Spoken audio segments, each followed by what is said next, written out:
Senhora presidente, senhores deputados, senhoras deputadas, membros da imprensa, pessoas que nos acompanham pelos canais da TV Assembleia. Primeiro, antes de entrar no tema que eu já estava proposto a vir à tribuna, ocupo aqui para repudiar as palavras há pouco ouvidas do deputado doutor Iglesias. O deputado doutor Iglesias ofende um partido político. Talvez seja porque ele não é daquelas pessoas mais afeitas à democracia.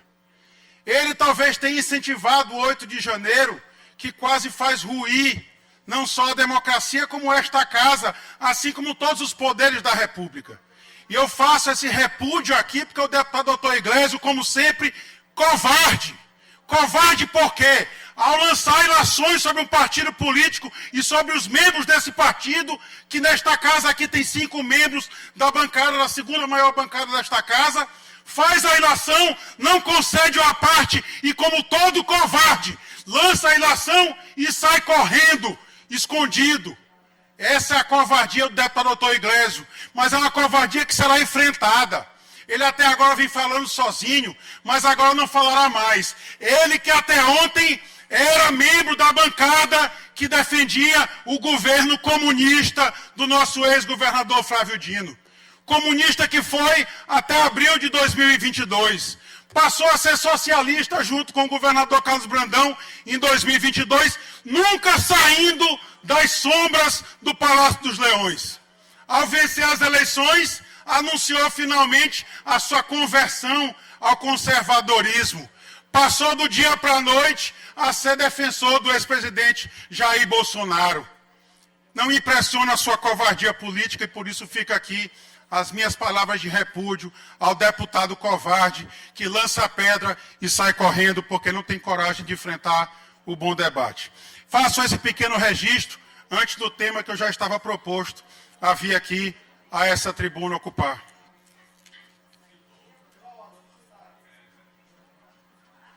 Ele ainda está no discurso, deputado. Deixa ele concluir. Deixa ele concluir.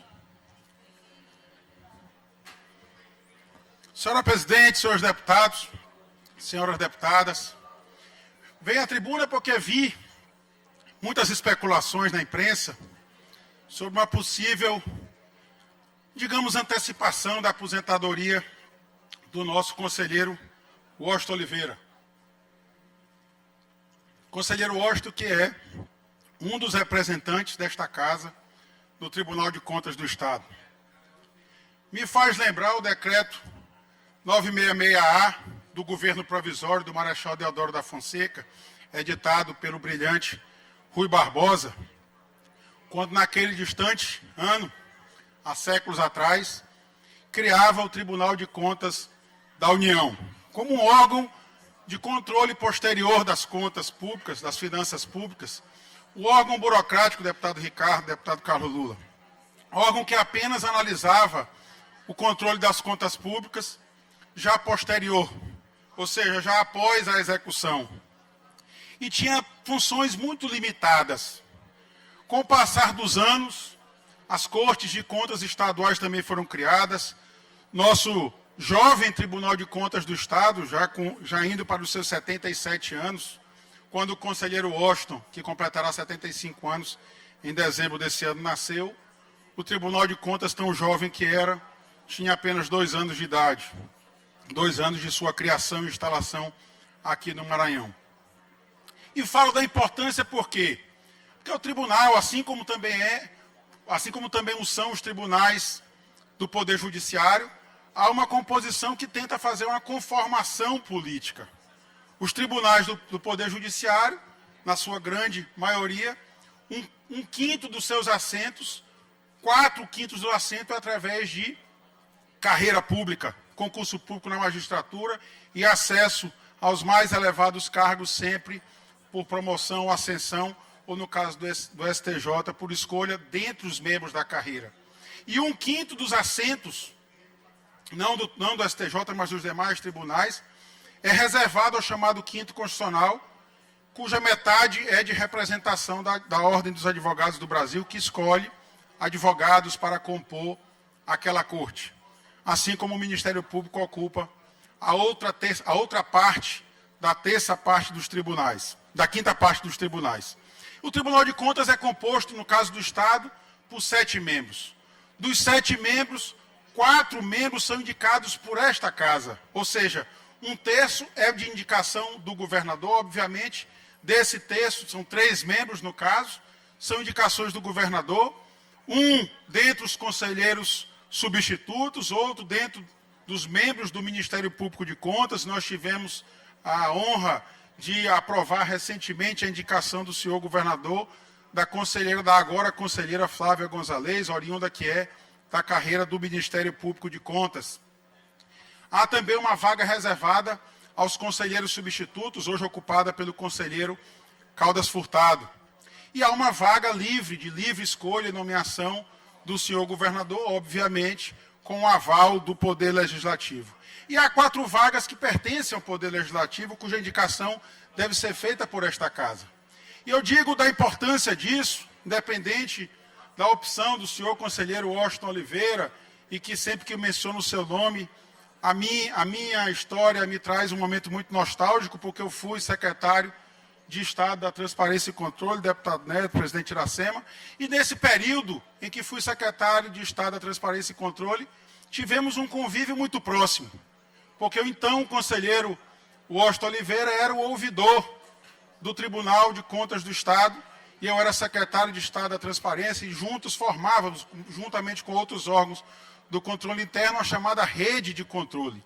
E nós rodamos o Maranhão quase inteiro, e quase sempre com a companhia muito boa do nosso conselheiro Washington Oliveira, que muitas das vezes palestrava exatamente qualificando, ensinando o cidadão ao exercer a sua cidadania, a exercer o controle social das contas públicas, dos atos do poder público, ensinando a acessar o portal da transparência, os canais de ouvidoria, encaminhar suas denúncias, mas também encaminhar as suas sugestões, as suas solicitações ao poder público.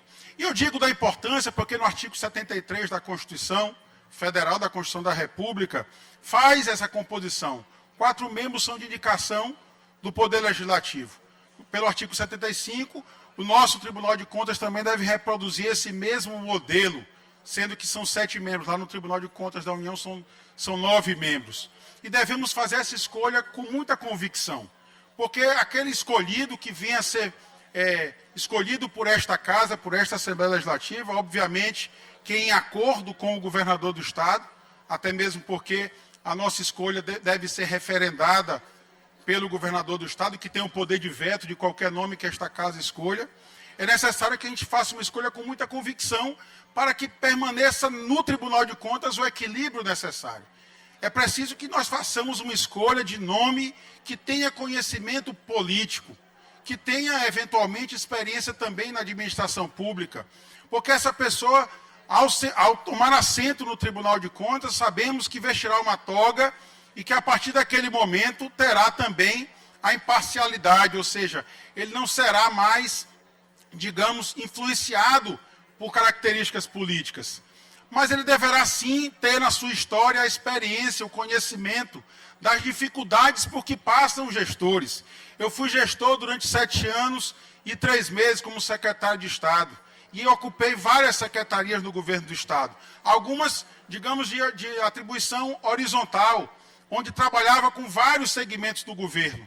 E algumas outras de orientação vertical, com a atuação finalística, como foi a Secretaria da Agricultura Familiar, que eu sucedi o deputado Júlio Mendonça. E sei da dificuldade quando recebíamos aquele pregoeiro da secretaria que trazia para nós uma decisão muito difícil a ser tomada.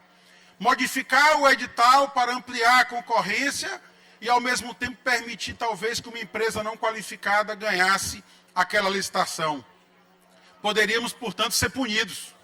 Assim como também restringir o edital para que uma empresa qualificada pudesse vencer e prestar aquele serviço público ou fornecer aquele produto e, ao mesmo tempo, ser acusado de restringir a competitividade e, igualmente, ser punido. Muitas das vezes, na gestão pública, nos deparamos sobre 2 caminhos. A escolha era do gestor público, mas qualquer dos 2 caminhos pode levar o gestor a responder por improbidade administrativa, até, eventualmente, a sua conta rejeitada, a depender da interpretação dos órgãos de controle, do Tribunal de Contas, do Ministério Público. E por isso mesmo eu destaco a importância de que essa casa faça uma escolha convicta de alguém que realmente vai representar esta casa, mas especialmente os anseios do povo do nosso Estado, que não possa passar a mão na cabeça do gestor corrupto, mas que, por outro lado, também não seja quem vá usar de palmatória naquele gestor honesto que busca fazer entrega das políticas públicas ao povo do nosso Estado e que, por eventualidade, comete algum erro formal na gestão pública e não pode ser igualado aos demais gestores que, eventualmente, cometem ato de corrupção. Por isso, eu conclamo essa casa que faça uma reflexão muito grande. Seja agora, seja daqui a alguns meses, seja no final do ano, seja no início do ano que vem, que a escolha que será feita por essa casa seja uma escolha com muita convicção, com muita sobriedade, uma pessoa que realmente possa representar alguém com capacidade de julgar as contas, de apreciar as contas dos gestores públicos. O Tribunal de Contas do nosso Estado, deputado Carlos Lula, eu concedo já uma parte a Vossa Excelência, o Tribunal de Contas do nosso Estado que tem função dupla. Ele tanto é o órgão de controle externo do Estado, como também é o órgão de controle externo dos 217 municípios do Maranhão. Alguns estados possuem os tribunais de contas dos municípios, que apreciam apenas as contas municipais, e outro órgão aprecia as contas dos gestores estaduais. O nosso Tribunal de Contas aprecia ambos os casos. É o controle externo municipal e o controle externo estadual, e por isso mesmo que eu conclamo essa casa que tenha muita responsabilidade na escolha desses nomes. Já vi muitos pré-candidatos se lançando a esse desafio, acho válido isso, porque é um regime democrático que exige exatamente um bom debate acerca dos nomes que se apresentam ao tribunal. Deputado Carlos Lula, eu concedo a parte a Vossa Excelência. Senhor deputado Rodrigo Lago, e é importante essa referência a Vossa Excelência à escolha dos tribunais de contas, sobretudo considerando que a gente tem nas constituições brasileiras, desde a primeira Constituição Republicana, 1891, a figura dos tribunais de contas como órgão indispensáveis para o controle da administração pública. O patrono dos tribunais, que é exatamente Rui Barbosa, lá em 1890, ele falava do Tribunal de Contas como um órgão intermediário entre a administração e o Poder Judiciário. E desde 88, isso se repete na Constituição 34, de 46, 67, mesmo a Emenda 1 de 69, no pior período da ditadura militar, não tirou essa atribuição dos tribunais de contas do país. E a Constituição de 88 deixa bem claro os tribunais de contas serem órgãos que prestam auxílio ao Poder Legislativo no exercício do controle externo desse poder.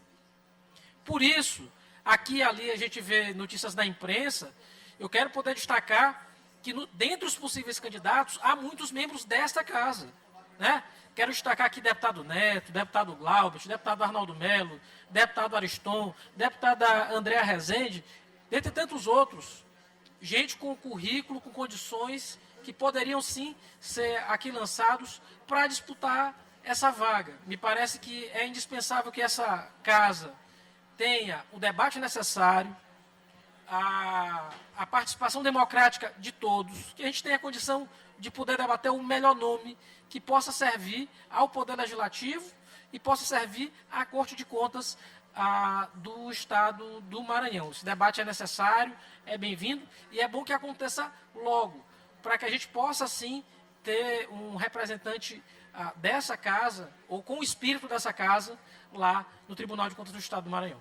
Eu agradeço a parte do deputado Carlos Lula, como sempre, um grande constitucionalista, tratando rapidamente, em 2 minutos, sobre todo o histórico acerca dos tribunais de contas, da importância que é os tribunais de contas hoje. O Tribunal de Contas que deixou de ser um órgão apenas repressivo, ou seja, de julgar as contas já executadas, das finanças públicas já fechadas, já encerradas, dos exercícios findos, e passou também a interferir de alguma forma, em alguma medida, nas políticas públicas em execução.